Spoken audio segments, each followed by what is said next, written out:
you. You could save someone's life by finding food in the weeds. Imagine that your plane has crashed and you are lost somewhere in the wilderness. Or society has collapsed, whatever your definition of that might be. Or imagine you were just on a backpacking trip and somehow your food has either fallen into a ravine or you forgot to pack what you thought you were packing. A trip out that was supposed to be fun suddenly turns into a nightmare. That's bad, right? Duh. I'm always trying to find ways to understand foraging so that I can better take care of the people around me and live a kind of more sustainable life. Shoot, I got made fun of on a military base where I worked a couple years ago because I was foraging and somebody saw me doing that. But there's always more to learn, so I interviewed Erica, also known as the Wild Food Girl. She's a foraging expert in Colorado who actually teaches classes on how to better find food in the wild. Foraging helps you help others directly in survival situations like the ones we just mentioned, but it also helps you to foster independence and emotional confidence. It's kind of like if you think about giving a man a fish versus teaching him to fish.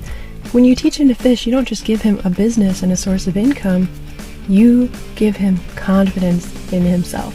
Foraging also helps you develop a healthy connection to your ancestors and old food cultures and into your community, and goodness gracious, it gets you outside, which we need, right? Foraging also has a bigger impact on the world around you in that it is, for the most part, more sustainable than a lot of the farming practices that you see today.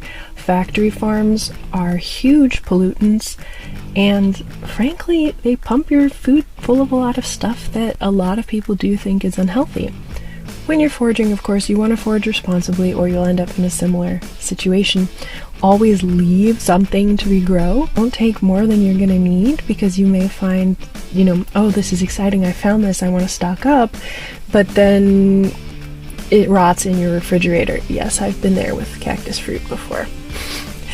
Also, don't eat anything that you don't 100% know what is, and please don't feed somebody else anything that you don't 100% know what is. Okay? Erica gave us some really cool pictures, and she talked with us live on Twitch. She talked with us at length about food cultures and sustainability, and we talked also about 3 awesome plants that you may not know you can forage. A lot of these are kind of North American ubiquitous plants, but some of them, like purslane, are used in East Asian cuisine as well. Purslane looks like so. It's kind of like a succulent, but a lot of gardeners will weed it out or throw it away. It travels well, so if you need to gather it in one place and take it somewhere else, as long as it's got the root, it should still say good and fresh for you. Erica mentions on her website, I don't think she mentions this in the interview, but it can be like a topping for meats boiled with butter and salt. Sweet pickled purslane stems in tomatillo salsa works on chips. Her website also includes an idea for sorrel and purslane Thai style, like coconut sorrel soup with purslane and tofu instead of fish. You can toss it over eggs. She references Forager's Harvest, which is, you can get a link to below. Note that Amazon warehouses have been found to have much higher turnover rates than other warehouses, which is not indicative of a good working environment. So I don't ship anything that I buy with Amazon Prime, which is the primary source of high-pressure work rates in Amazon warehouses. And because a growing monopoly is a bad thing for consumers and business owners, I ask that you consider buying your books from other suppliers and not Amazon. However, if you do shop Amazon, please consider using my affiliate link to support the channel. All of that is below. It's Forager's Harvest, and she references that there she learned to blanch it in case you want to freeze the purslane for later. Another book that talks about purslane that Erica also references is The Naturalist's Guide to Cooking Wild Plants. It's a very old, I think it was like 1974, which describes making purslane salad involving sliced cucumbers, tomatoes, purslane obviously, and diced dandelion roots. She does mention it took a very long time to clean, dig, and prepare the dandelion roots. When she was on interview with us, she discussed this wonderful recipe for chilaquiles, and as I mentioned before, she doesn't eat corn anymore, so I didn't ask whether or not that was from a moral reason. I know some people want to avoid supporting big corn, which you should look into, by the way. There's King Corn is a documentary that is probably worth your time. I don't know if that is why or if it's a health reason, but she has left up this really cool recipe.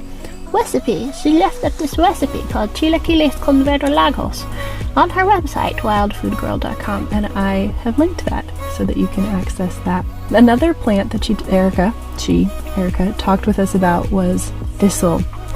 Thistle should be fairly easy for you to identify. Most people know what a thistle plant is.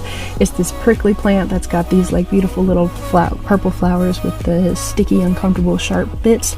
She really likes eating the nodding thistle, and she teaches us both on her website and in the interview how to avoid eating inedible things. By the way, I've been trying to not say and that is making me forget when to breathe. I forget to breathe if I don't say it, so maybe I'll just die. Thistle has white margins on the leaves, not white veins, like this prickly poppy picture. She did discuss with us also non-thistles have similar leaves, but a lot of times they'll have these big petaled white flowers instead of the little composite purple ball ones. You want to look for these nice deep lobes, that's how you know it's a thistle. Edible nodding thistles have prickly bits running up their entire length, not just on part of the stem. Erica chops thistles into these little pieces like celery. She's got some really beautiful pictures. This is Erica's. All of the pictures in this video are Erica's. So you can use it like in a tuna salad or anything else, but it's got more of an artichoke-y taste. She has an extensive piece on thistle below, and there's 2 different ones. And she goes into more detail in case you forget how to tell the difference between thistle and other plants. Remember, thistle has white margins. I would be surprised if you can't tell what a thistle is, because I feel like thistles are pretty ubiquitous. Ubiquitous is the word of the day, isn't it? Comment below if you know what the word of the day is. It's ubiquitous. Erica also talked with us about salsify. Salsify is this dandy-looking thing, but if you take a look here, you can see it's actually pretty different, with little flowers with more, I want to call them daisy-like petals. I'm not a, what do you call a plant expert, a botanist. Dandelion has the little composite balled-up dandelion flowers. Wow, I really don't breathe if I don't say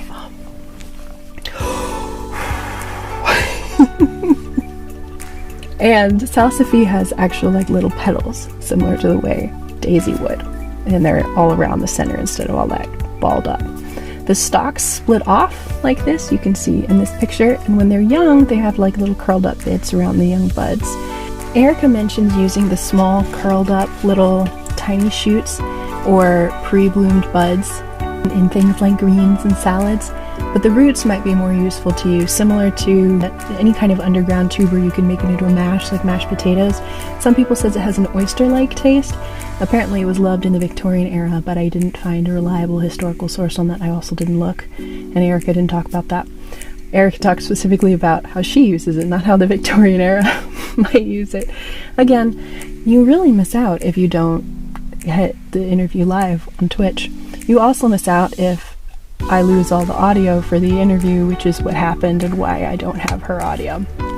Fortunately, we took really good notes, and you can still contact her directly and get information, both to get into her classes and into, she sends, how I found her was she sends out these awesome little emails that have got these kind of foraging notebooks, as she calls them, or like digital notebooks of things that she's learned or useful foraging tips. And that's how I found out about her. And actually, if you go to wildfoodgirl.com and scroll all the way to the bottom of her page, there's a little place where you can sign up and get those also, and they don't cost anything. She, at least right now, they don't. She'll send you a couple free ones. So you should definitely consider that, and that way you don't miss out. But salsify, right? We were talking about salsify. Legend has it Gordon Ramsay even used it in recent recipes in his restaurant, by the way, roasted. So, salsify. I guess there wasn't a lot more to be said about salsify. I guess we had said it already. So I cannot express to you how important it is to start foraging just by learning a few pieces at a time. Remember at the beginning I said don't forage anything you're not 100% sure of. Well, that's an easy fix to that, is like learn one kind of plant at a time, or like 3 like this. Start looking for it when you go out on walks and paying attention. Start trying to cook with it different ways, and eventually you're going to become very comfortable with it. I know for me, I can always find, there was an I know for me, I can always find dandelions, I can always find violets, I can always find Plantigo, wow, we're just dropping the ums in everywhere. Plantigo major is another one that I can find almost anywhere that I can recognize pretty quickly. A lot of dock, I'm usually pretty good at. And there's a couple other forageables that are my favorites, but I'm not going to mention because I don't want you to get the wrong idea. Nothing illegal, but there are some forageables that are quite dangerous that I do not recommend that you start with or that you try to learn without a lot of, you need to really do your homework. So I'm not going to mention those, but I have favorites that are fairly easy that I've just gotten very used to because those are the ones that I've seen all the time. Similarly, pick up a couple and start looking for them when you're out and about. Wild onions is a really good one, really easy to start with. It's extremely important for you to be able to understand food and how your food affects the world around you and how you can affect others by understanding food. Who knows? Nobody expects to be in a survival situation. That's why most people die. That's why they're called survival situations. It doesn't happen to the person who expects it and is prepared for it. Because it's almost not even called a survival situation then. It's, I lost my backpack, but I could still eat in the wilderness. I was fine. My camping trip continued, and then I came home. Right? You want that to be your story. You want to be able to take care of yourself and your friends. So please check out Erica and let her know that I sent you. wildafoodgirl.com. Again, she has beautiful pictures like the ones that she just showed. She does a phenomenal job teaching these things. I wouldn't follow her and get her emails in my very bloated inbox if I didn't think that she was worth it and worth sharing with you. I really, really wish you could have seen the interview live. It was phenomenal. It was really great to be able to talk with her. I also really wish that Twitch hadn't deleted the footage of the live interview because it was phenomenal and it was a great opportunity. So don't miss the next ones. You never know if that's going to happen. Again, that's twitch.tv/PeterPan, PETR3PAN. And I will see you there for the next one. Usually on at 4:30 p.m. It's p.m. CST. If we're not doing superhero interviews or reading from superhero books, from survival guides and other things like that, then we're probably doing ASMR. But just come and check and see, and you don't have to stay for the ASMR if you don't like it. But everybody likes it a little bit. And if you are not sure what to watch next, you should 100% go back to the first video of this series where we talk about how you really define your superhero journey. Because maybe you haven't figured out yet how important you are to this planet and how you are the only one of you ever. Once you figure it out, it might be too late, so start figuring it out now and how you can change the world and what your individual mission is. I also have a course down below, which costs nothing, except for blood, sweat, and tears and your email address. Don't worry, I won't actually require your blood or sweat or tears from you. It's an inspiration course to get you workshopping, to get you thinking through what you want to do. Hope that some of these skills are helpful. Bye-bye.